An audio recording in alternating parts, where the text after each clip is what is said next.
Assassins, to another episode of the Dark Assassins podcast, the show that dives deep into not just technology, but the concepts, software, and procedures behind it all, and explains it so simply that even your grandma can understand it. As always, I'm your host, the Dark Assassin.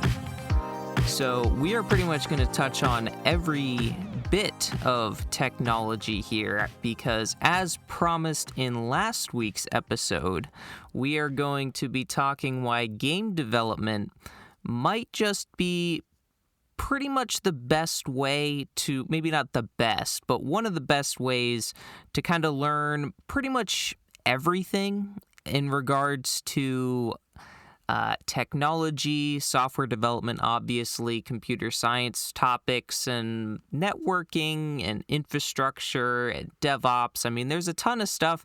Pretty much everything that you can think of in the technology sphere. You could probably make the argument that developing your own video game could probably at least touch on it in some aspect. Now, not to get too far ahead of ourselves here, but while you could make the argument that game development could help you learn, say, networking, is it going to be as good as getting some certification like Network Plus or having a CCNA or anything like that? No, obviously, no, it's not. But it can at least kind of get your feet wet and give you kind of at least a basic understanding of how some of these principles and technologies work. So if you get into some other form of development or other career path or what have you, you'll at least have some kind of background knowledge or a baseline knowledge to be able to do that. But before we get too far into that, let's start off with this week's trivia question, tying it into home labbing as well with this week's trivia question, which is a RAID array, or a redundant array of inexpensive or independent disks, again, depending on who you ask, a RAID 6 configuration can afford to lose how many drives before any data is lost? So if you have a RAID 6, how many drives can you lose before any data is lost? And that is your trivia question for the week. So last week, one thing, there's a couple things that I kind of want to touch on from last week's episode in this week's episode. So, but the first thing I want to touch on is last week we talked about the new Macs and the new chips that got released. And one of my kind of, I guess, concerns or hesitations was the M3 Pro chip, specifically with the fact that it had 6, at least on the upper end chip, the full fat one, it had 6 performance and 6 efficiency cores, and then the binned version had 5 performance and 6 efficiency cores. And one thing I was a little unsure about was the previous chip, the M2 Pro, had at the top end had 8 performance cores and 4 efficiency cores, I believe. So that was kind of an area of concern of, okay, we're losing performance cores here. What's that mean for performance? And a similar thing with the GPU too, because we actually lost, I think, a GPU core on the upper end. But based on the testing that I've seen so far published, it seems like across the board, it's a pretty solid upgrade. There are some instances of about like 20% increases across the board as far as CPU performance goes between the M3 and M2 based chips. So it seems like the process shrink and the architectural improvements made with this M3 series of chips, obviously it's going to 3 nanometer, definitely made up for the fact that you lost, I guess, 2 performance cores in the process. But as far as the GPU is concerned, it seemed to be a little bit more of a mixed bag. There were some tests I saw where the GPU on the M3 chips like completely destroyed the M2, like just absolutely annihilating it as far as like performance goes. But then there were other metrics where it seemed like, specifically on the M3 Pro versus the M2 Pro, where it seemed like they were basically identical. So I guess it obviously goes back to that age-old question that people in technology like to give of it depends. But for those of you like me that are still rocking Intel-based machines, that really these pie-in-the-sky numbers of this much percent faster than the previous gen chip mean nothing to us. I think it's safe to say that it seems like M3 is a pretty solid upgrade across the board. Unless, of course, you're already on Apple Silicon, then I personally probably don't think you need to upgrade unless you're absolutely pushing your machine to the limit, which if you are one of those people, I'm pretty sure you know that. But yeah, so if you're on Intel, I think it's pretty safe to say that it would be a solid upgrade for you. And if you're on Apple Silicon already, it would still be a solid upgrade, I think. But at the same time, you already dropped probably a couple $1,000s not too long ago, so do you want to do that again? Of course, I'll leave that up to you, but that is one thing I wanted to touch on. And with that, I think we should get into this week's cybersecurity tip.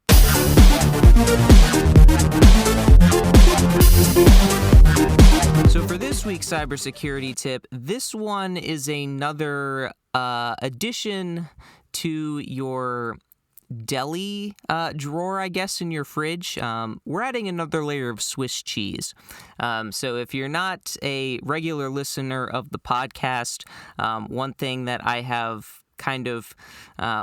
like to talk about when it comes to security is the Swiss cheese approach to security. And that's basically the idea that no matter how secure something is, there's going to be holes in it, kind of like a piece of Swiss cheese. But if you can layer those pieces of cheese, if you can layer enough of them, you should have it. Those holes will like overlap on each other, and you'll be more secure that way. Obviously, the only truly 100% secure system is the one that is completely powered off and disconnected from everything. But obviously, the more layers that you can add, the more secure you will be.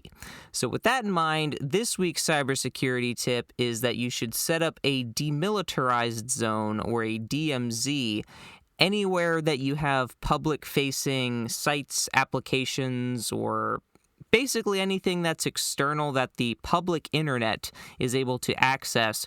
You should have that in a DMZ. And for those of you who aren't necessarily cybersecurity network specialists, you might not really understand what that means. If you're like me, before I kind of started in the realm of cybersecurity, when you think DMZ, you're probably thinking of like that line between North and South Korea, probably.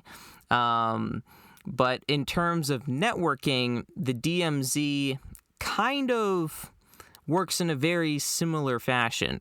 So the ideal setup for a DMZ is you have the external internet, so the public internet, and then you have your first firewall. So basically the firewall that protects everything behind it, like your LAN, DMZ in this case, and everything from the internet.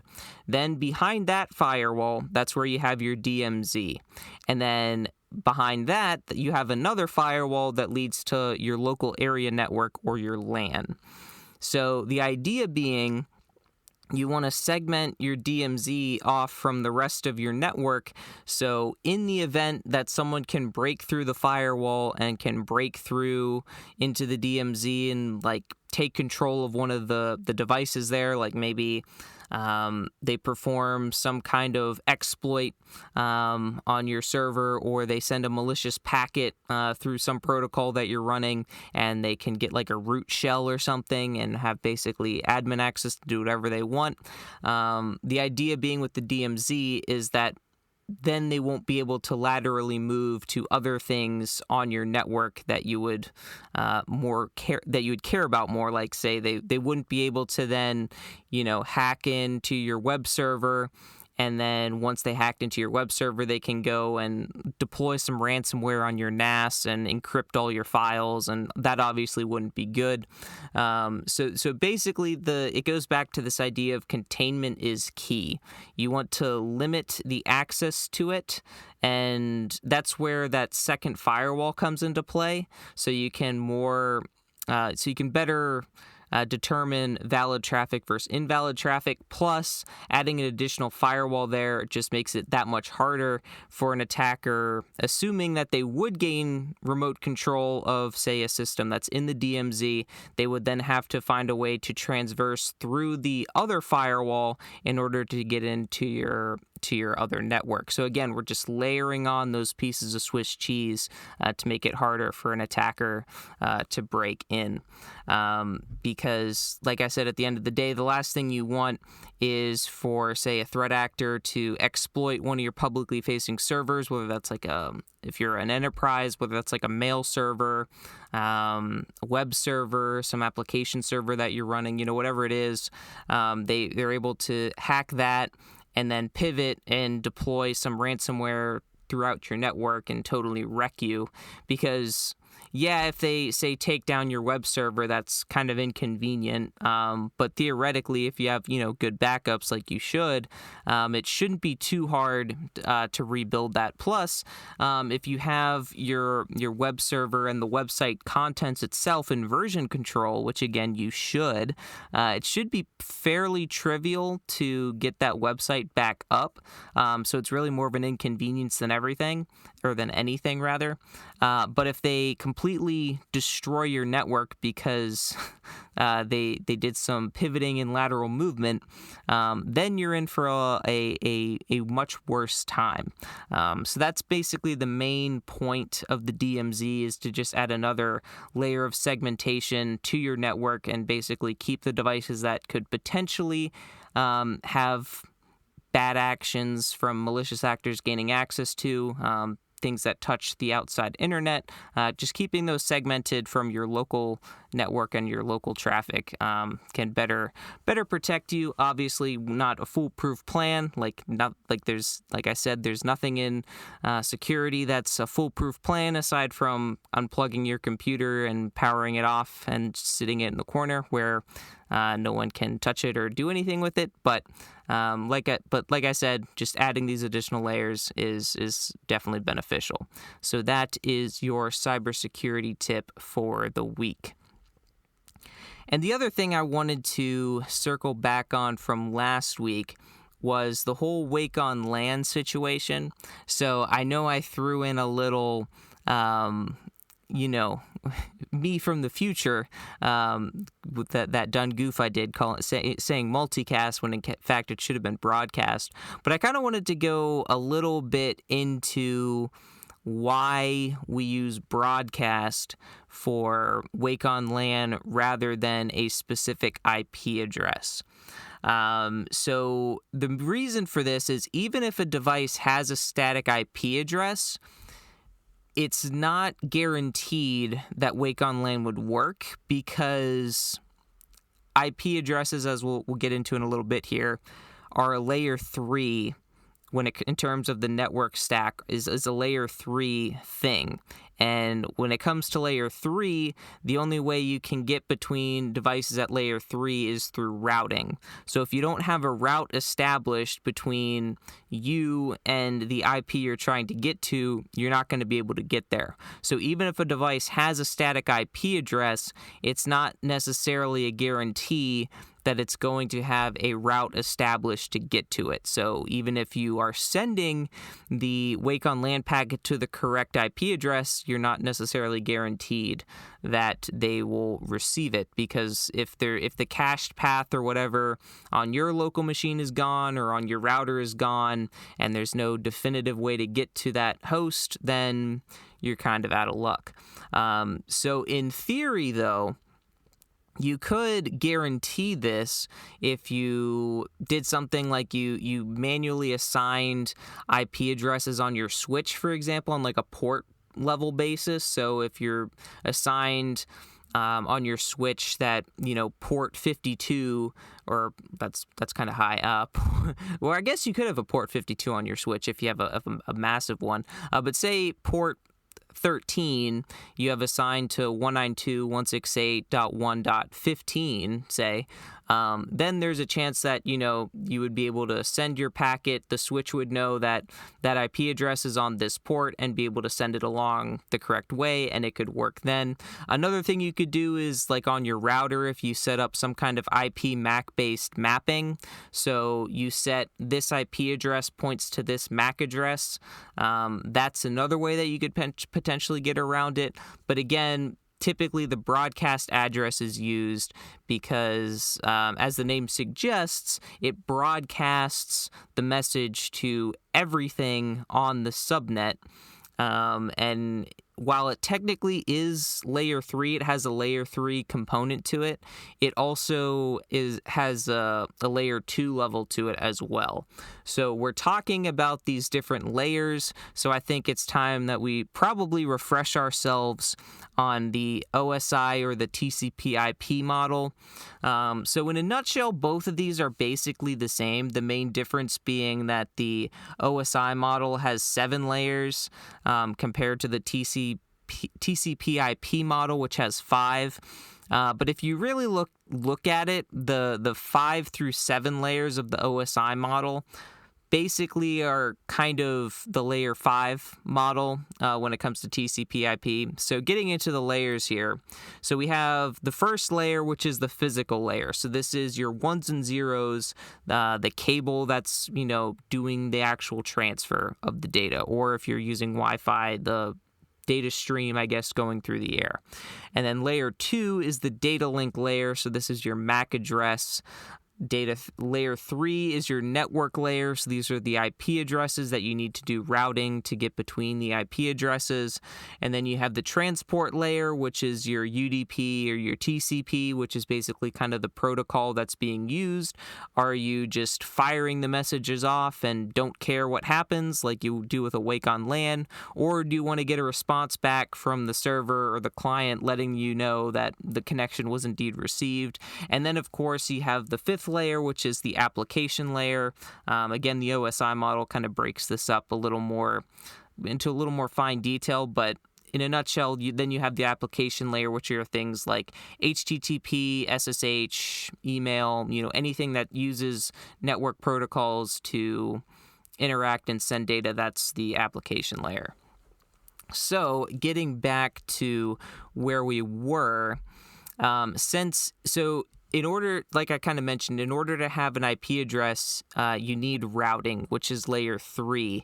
So if you don't have a route established to the IP address you want to get to, you're obviously not going to be able to access it. So imagine you tell some random kid off the street to give this letter to John.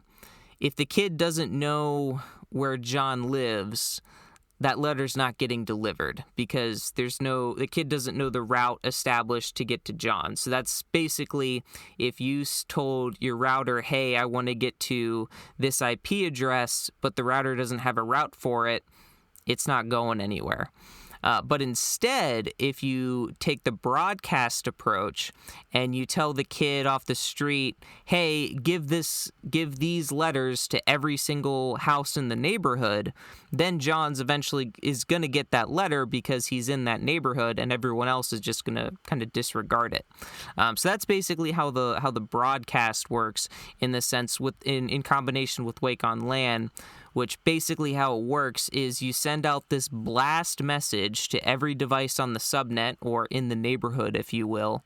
And then because of how the Wake on LAN packet is structured, it has the MAC address kind of baked into the packet. So everyone that doesn't have that MAC address is just going to ignore it. And then the device that actually has that MAC address will then wake up and boot and turn on and all that good stuff. So the easiest solutions that I was kind of thinking on how to fix my issue, because if you'll recall back to last week, the reason why this all came up was because in order to do broadcast, sending messages via broadcast or multicast or anything like that, on iOS, you have to have this entitlement from Apple, which you have to have a paid developer account for, and then you have to kind of like fill out some application or something, and then you have to. There's a whole process. Basically, in a nutshell, I don't have it, so I can't send out broadcast messages. So my thinking was I could potentially basically create some simple dummy server that basically would act as kind of like a proxy of sorts to basically forward the messages that I wanted to send out. So basically I would rather than setting an IP address for each device like I was currently doing, basically what I do is I just set the IP address for my proxy server, if you will, and then I send it the Wake on LAN packet. And then when that server receives the packet from me, it just sends out, basically just forwards that as a broadcast message to send out. And then that would essentially perform the same task. But at the same time, I kind of felt like it wasn't really all that worth it. Now, you basically could go as stingent, or you could basically, I'm saying basically a lot. Sky's the limit in terms of how complex you would make this server. You could literally make it as simple as kind of what I just described. It listens for messages and then sends those messages out via broadcast. Or you could make it smart in the sense that you could add some like error checking and handling to make sure that do some kind of basic validity checking, that kind of stuff. So you could definitely kind of, go all out if you wanted to. But personally, as just kind of a little side project, I'm not sure if this is actually something I'm going to plan on doing. I'm kind of tied up with personal projects, as you've definitely heard if you've listened to the podcast. So this might be something that I come back to like later on down the line, but I don't necessarily have any plans at the moment to necessarily implement that server. But it was something that I was kind of thinking about. But I think, speaking of things that I was thinking about and doing, let's get into what nerdy stuff have I been up to this week. So this week was quite interesting because I'm trying to remember when it was. It was a few months back, maybe even close to a year ago now at this point. I had basically completely rewrote my Server Connect program. I didn't change the language from Python. It was still written in Python. But if you've actually looked at the source code for it, it is one 800 line script, which, if I'm being honest, was kind of getting to the point where it was becoming a little bit of a pain to manage because it just due to how long it was.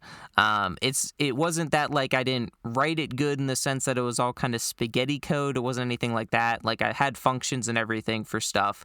But when you have a file that's that long, trying to find stuff, you're pretty much just doing Control F all the time, or Command F, depending on what platform you're on. But the problem is, depending on how you named your functions, you might get a lot of hits that have nothing to do with the function. So it can be kind of a pain to try to find stuff, even doing a Control F or Command F or whatever. So I guess probably close to a year ago, I decided to modularize the script and basically create different files for each of the different subtasks that the script could do.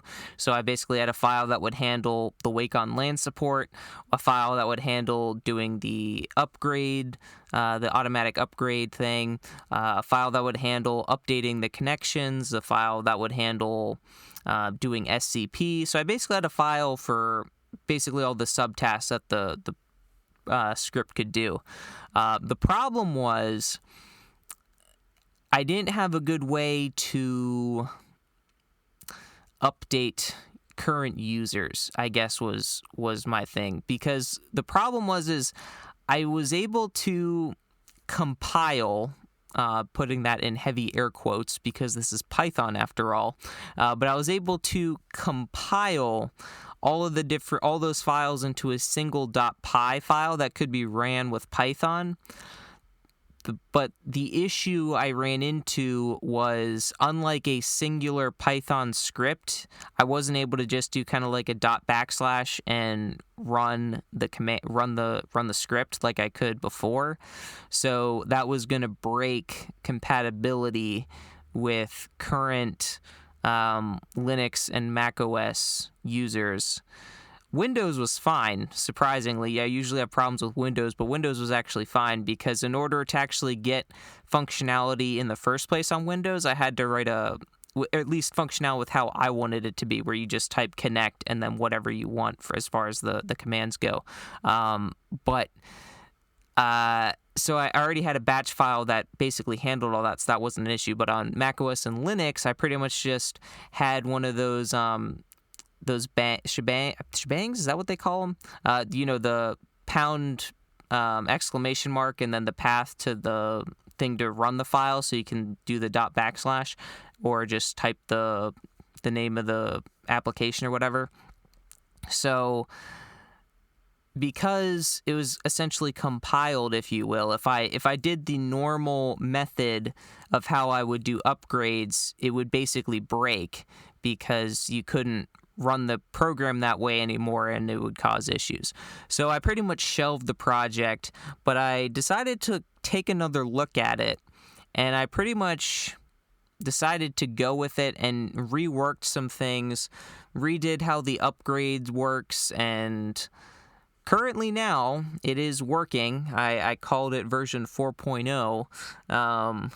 So basically the main difference in the updates was I made kind of a temporary, I called it like a bridge release, to basically bridge you from the previous way that you would do updates and whatnot to the new version, which basically was taking the upgrade code that I wrote for the new version and just pasting it into the previous massive monolith script.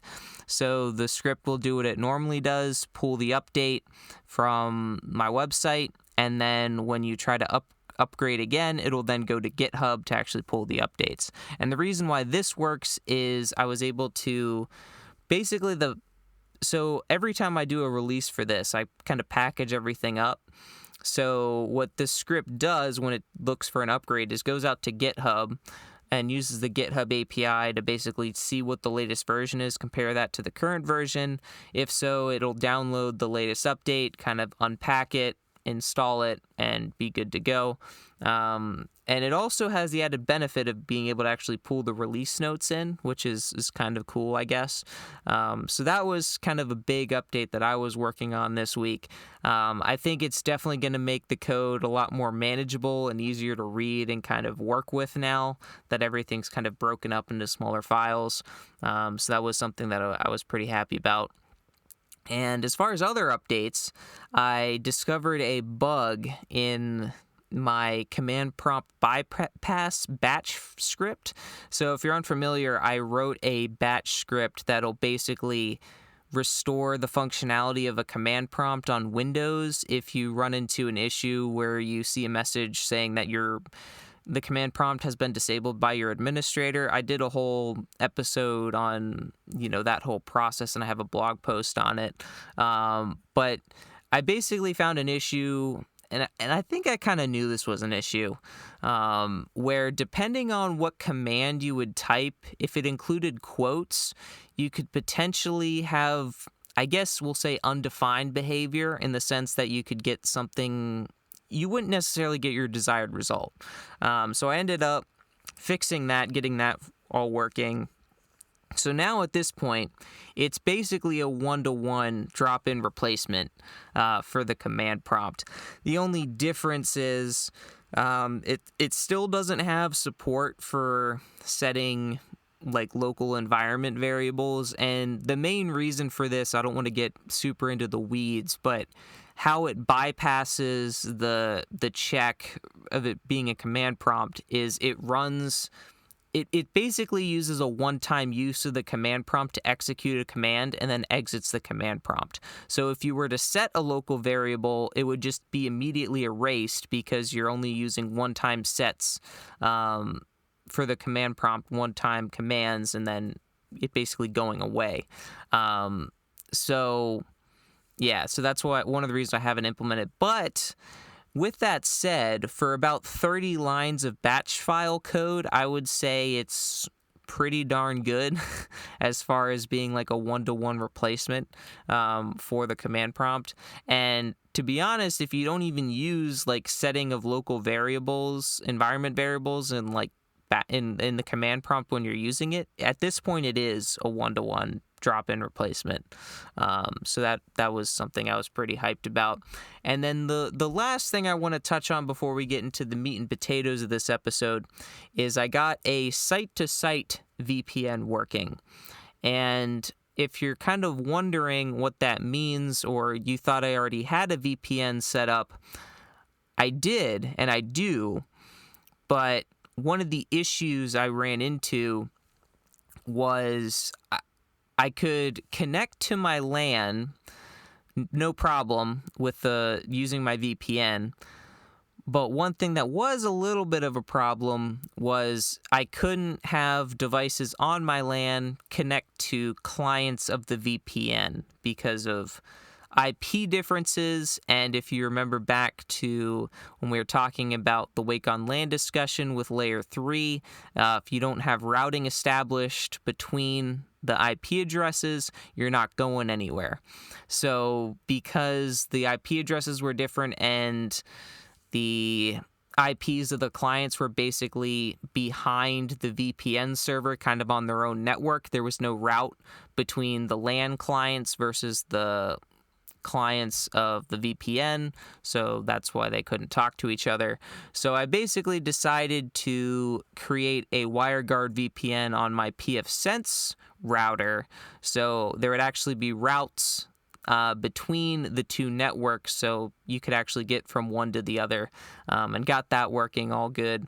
So the main reason why you would potentially want to do something like this is it's great if you're trying to link two offices together, for example, or you want to have your offsite backup be able to essentially look like it's directly on your LAN. You could basically write some kind of bash script or like a cron job or something that basically on boot up it'll run a script to basically auto connect to the VPN into your network, so it's basically like it's directly on your LAN.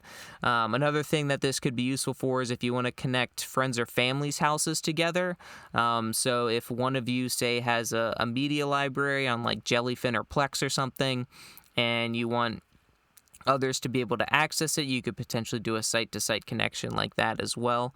So that was kind of the one of the reasons why I wanted to go with pfSense. I'm sure I probably eventually could have figured it out with the current VPN I had, but I didn't really feel like doing all that work, and pfSense was a lot easier to set up because pfSense is literally a router already, and a firewall too. So being able to configure everything was a lot easier. It was pretty much, add the install WireGuard, configure a couple things, set some firewall rules, and off to the races. And then I guess the other thing where this could be valuable as well is if you had, say, a virtual private server or VPS in the cloud somewhere that you wanted basically local access to. You could, again, kind of write a script to have it auto-connect to the VPN so that you can access it. Or if you have a server in a colo or a co-location, that could be another option too.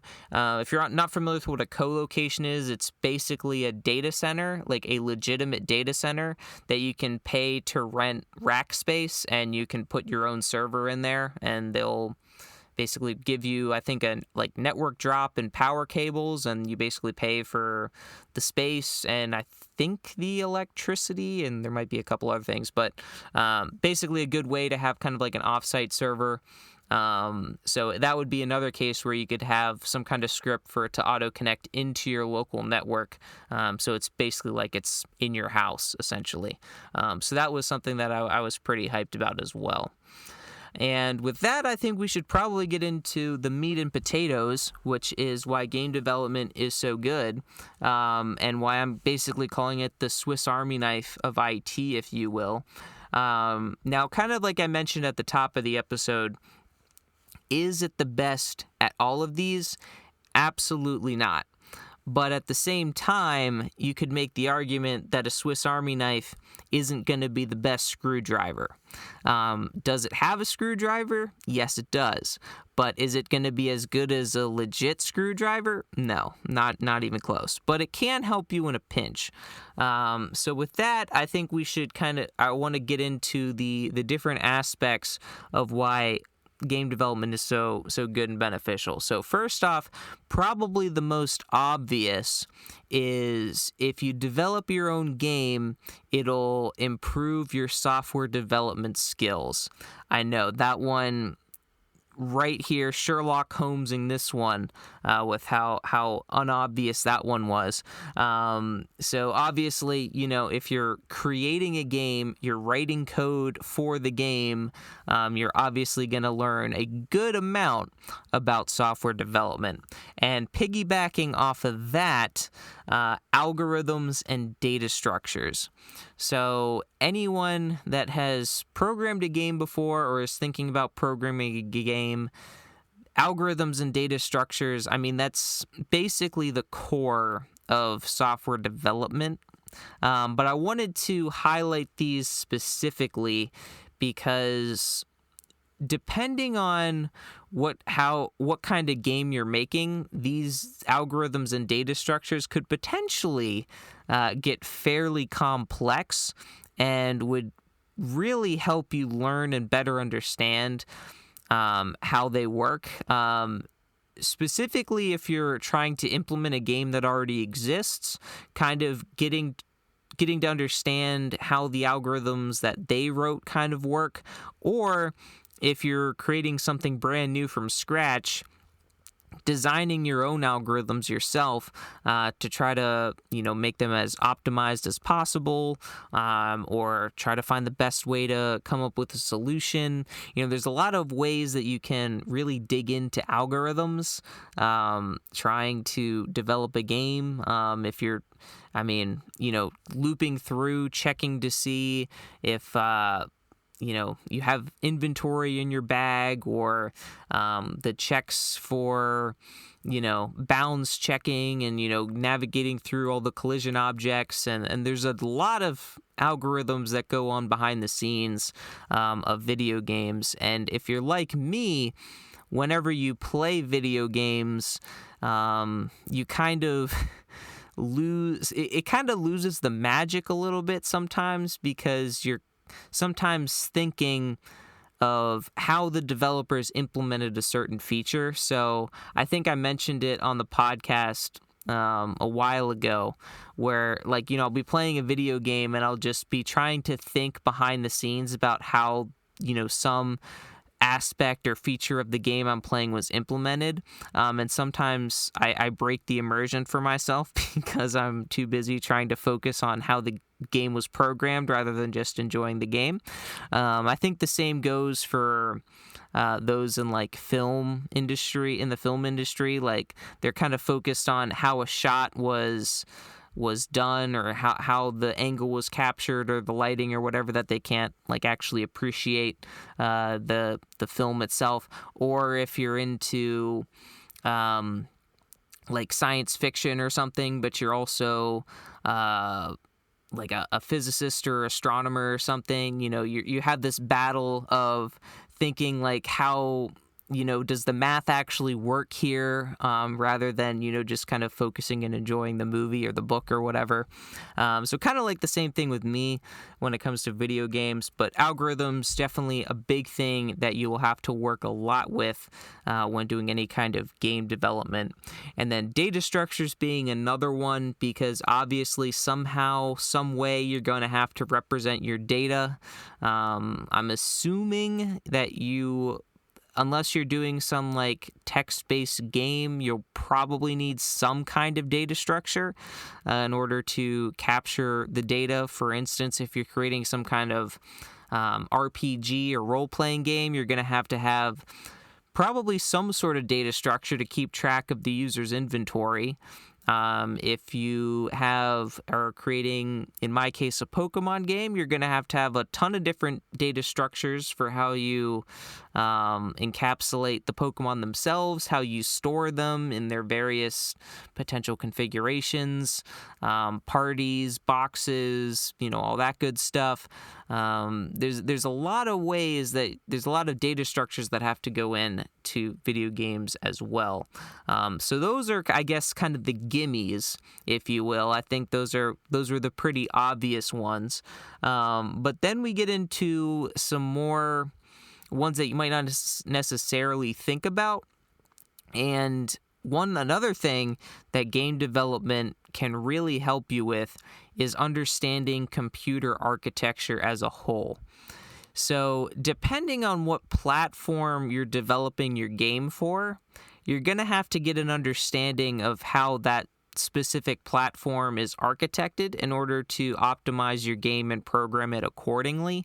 So, for example, if you're trying to actually program for a specific hardware device, like if you want to write a video game for like a Game Boy Advance, or you want to write a video game for the PlayStation 3, or you want to write a game for the Xbox Series S, or whatever the case is, the architecture and how you kind of design your game is going to vary between those. Now, if you're just creating a basic desktop game that'll work on, Mac OS, Linux, Windows, that kind of a thing, this isn't as big of a deal, but it is still something that you're going to want to really look into, especially if you're trying to make your game optimized in terms of both performance and memory management, and kind of understanding how the architecture itself is structured and how data structures are passed around, and making sure that your structures are aligned properly.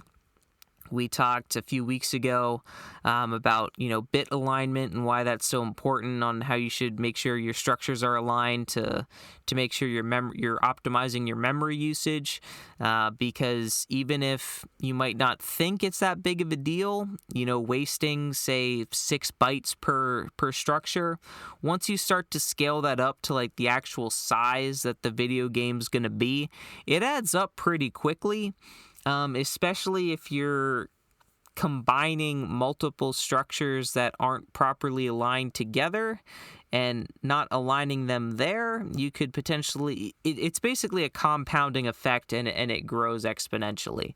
Now, when we talked about that memory alignment thing, generally speaking, on modern hardware, we're kind of spoiled as developers, where we have gigabytes worth of RAM, so it's generally not that big of a deal. But if you ever have to deal with any kind of embedded systems, or if you're trying to write a video game for like a small handheld device, like for the Game Boy or the GameCube, or some old console that you want to port a game to, you really, really this is where it really becomes a major factor in making sure that your memory is properly aligned. So understanding the computer architecture that you're dealing with is definitely something that you'll probably have to take into account if you're developing your own video game. And another, I guess, slightly obvious one is graphics. Now, I've talked many times on the podcast how graphics is like the bane of my developer existence, but depending on how you're handling your graphics, it could potentially be a computer architecture type category, or it could just be kind of a abstraction API framework SDK type thing, depending on what you're doing.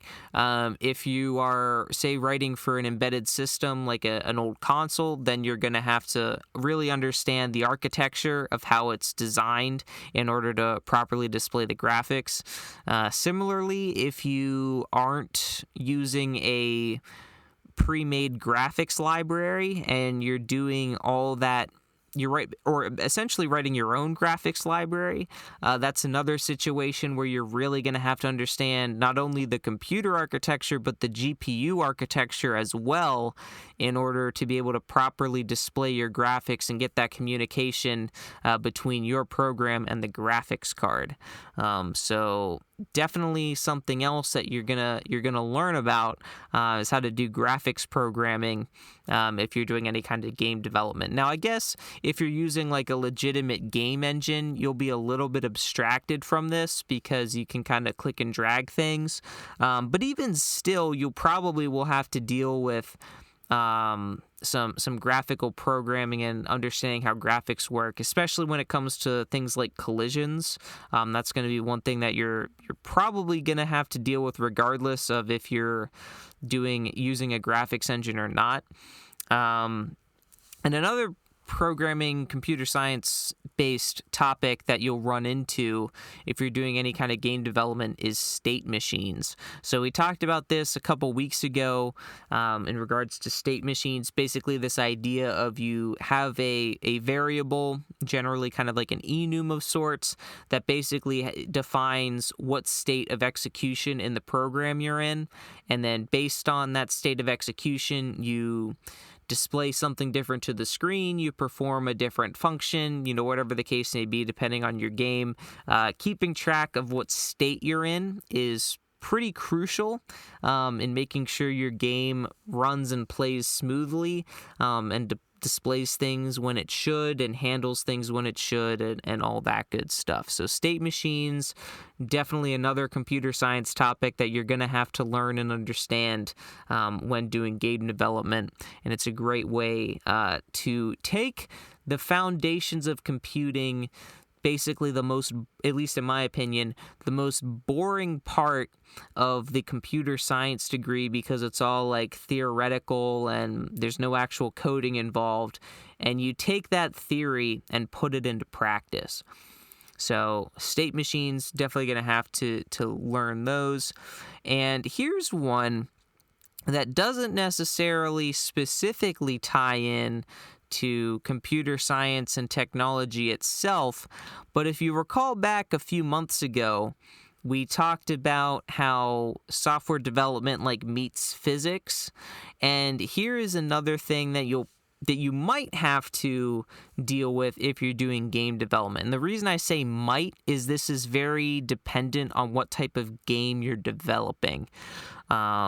So depending on what kind of game you're developing, you might have to factor in gravity to things. You might have to factor in projectile motion, aerodynamics. It really depends on what kind of game you're developing. Now, theoretically, I guess you wouldn't have to take this stuff into account. But depending on how realistic you want your game to look and feel, it's something you should take into account. And this would actually be another place where algorithms would kind of come in, having to go through all these different calculations and, specifically I'm thinking, aerodynamics and projectile motion, taking into account, the current wind speed or aerodynamics of the projectile, the car, whatever the case may be, the person falling, I don't know. Take all that into account and then calculate, how things react, that another great use of algorithms there.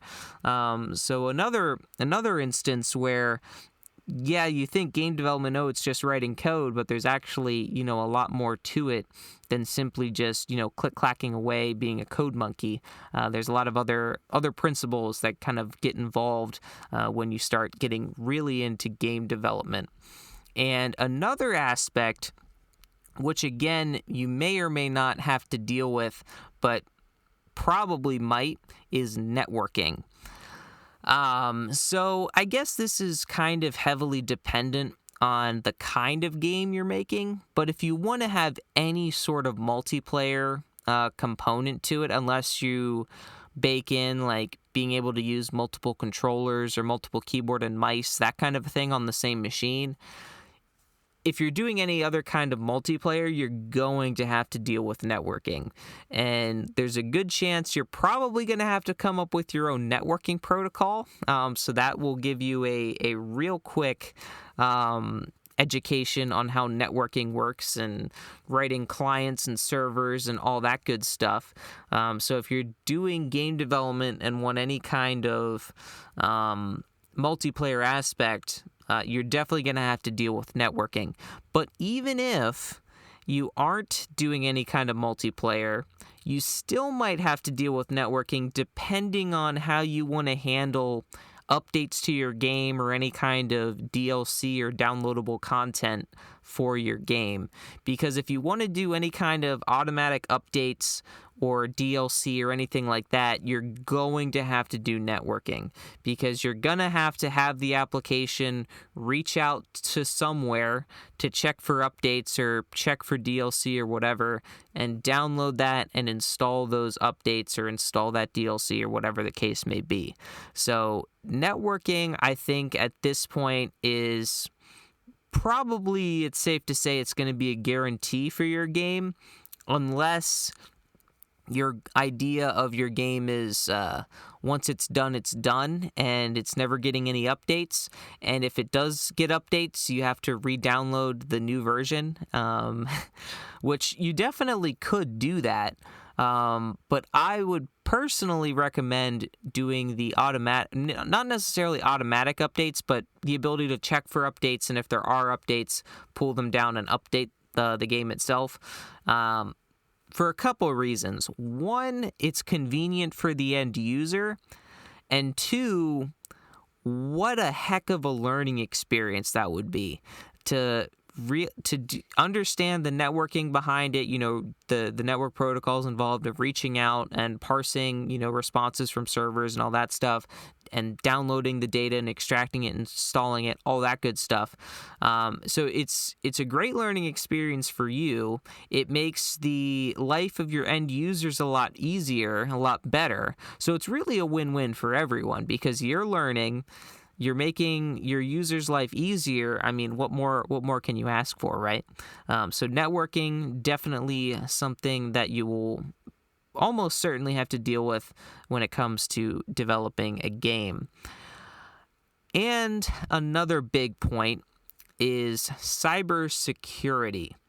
So we talk a fair bit about cybersecurity on the podcast, and depending on how, again, this is kind of dependent on how your game is structured in terms of how much cybersecurity plays a role.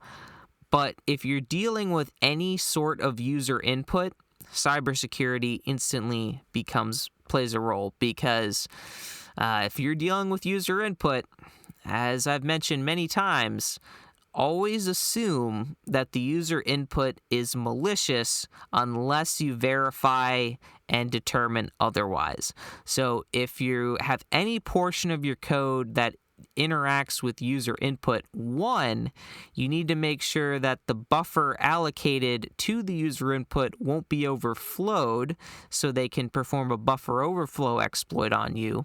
And two, you have to make sure that the input they give you is actually legitimate and won't, run an SQL command to drop your entire database.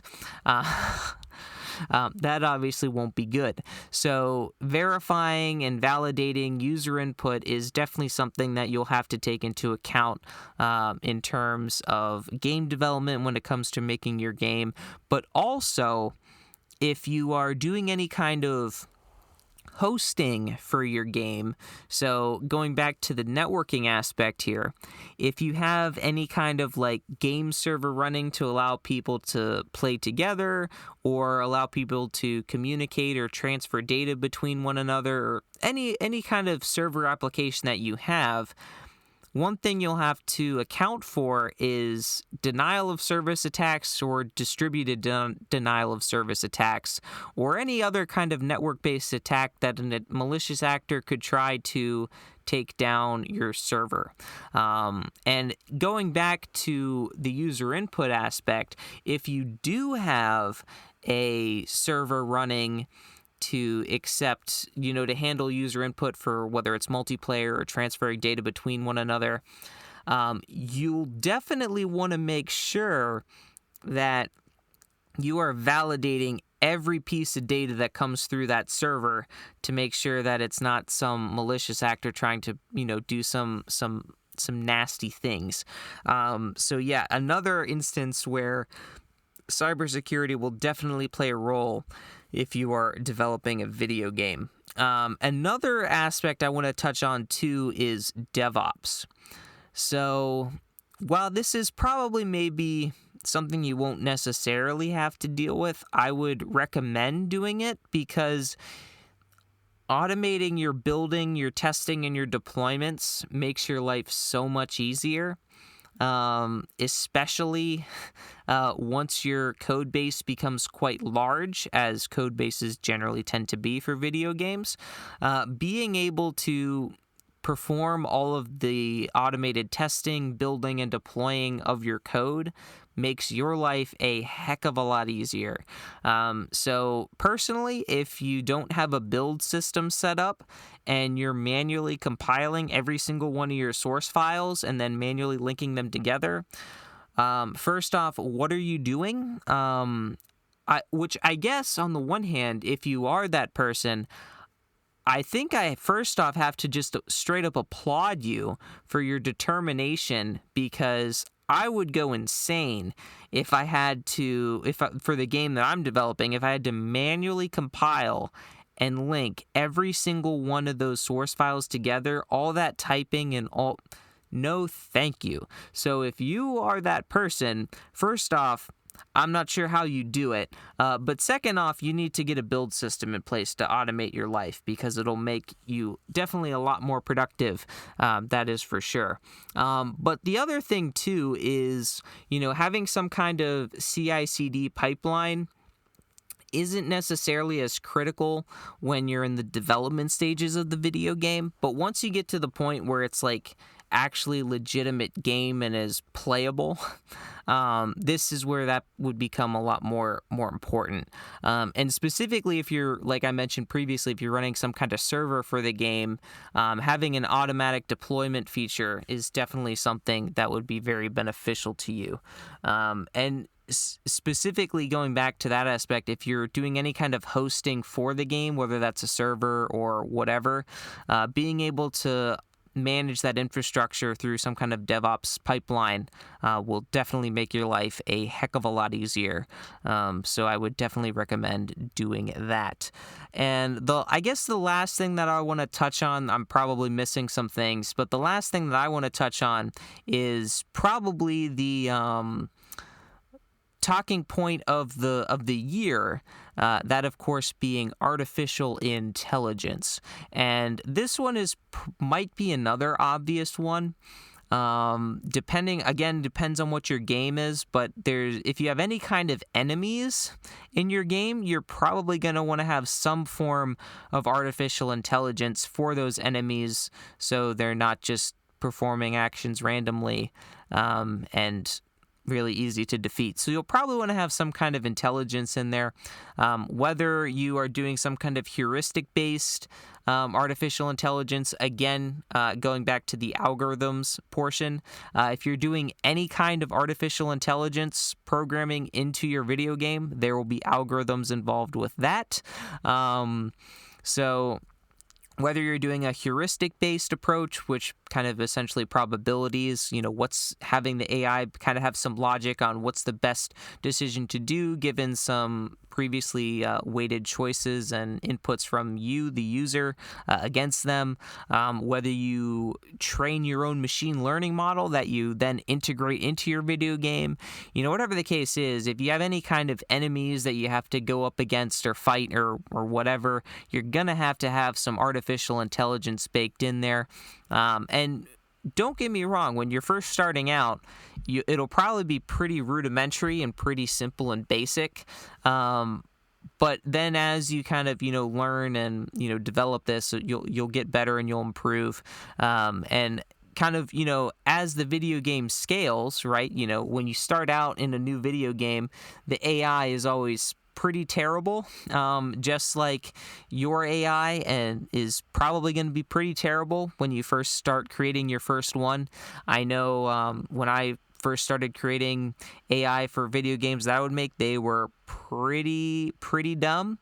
And the going back to the Pokemon game that I made, currently the two AIs that I have written are pretty dumb. The one just randomly picks a move that it's going to use against you. The other one, it randomly decides based on, like, I think a probability of half the time it's going to go for, I think, an attacking move. Half the time it's going to go for a what was it? I think I think it was 25% of the time it'll go for an attacking move if it has one.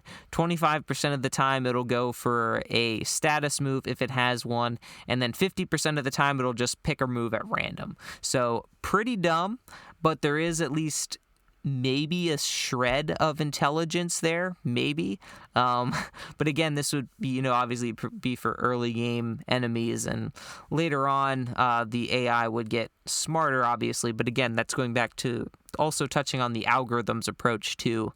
And here also, as far as AI, probably, pulling into the heuristics based and taking in more input as far as what the actual current state of the game, of the battle is, the current state of the current user's health, the opponent's health, any held items, that kind of a thing, and being kind of more situationally aware and taking those aspects into account into the algorithm itself in order to make a smarter version. So that's another aspect of game development that you'll probably have to deal with, is some kind of form of artificial intelligence, whether that's heuristic based, whether that's just brute force algorithm based, whether that's you make your own machine learning model, and whatever the case is, you will almost certainly have some form of artificial intelligence in your game that you'll have to program for. So that is most of the points that I wanted to cover. I'm sure I'm probably missing some. But those, I think, are kind of the key things that I wanted to talk about, where game development, as you can kind of see, kind of runs the gambit in terms of touching on pretty much every aspect of computer science and even IT in general. Because if you're writing just a simple, desktop application to, I don't know, sort your files or something, yeah, that's great, but that won't, touch you at all in the networking sphere. That won't give you any AI-based experience, or that won't really give you much cybersecurity experience or any infrastructure experience. But game development, obviously, if you want to be able to save the progress of the user, which I would think you'd probably want to do, you'll probably have to do some kind of, file management, whether that's reading in the save data and then saving it back out at the bare minimum, or some other kind of file management. Or I guess you potentially wouldn't even have to do that if you wanted to go straight old school style. I don't know how many of you guys remember this, back in the day where you didn't really have a save file, but once you completed a level, you would get some kind of code that you had to manually enter in if you wanted to return to where you were in the game. So I clearly have vivid memories of writing these codes down on like a sticky note or something, so I'd be able to remember where I was in the game and be able to get back to where I was.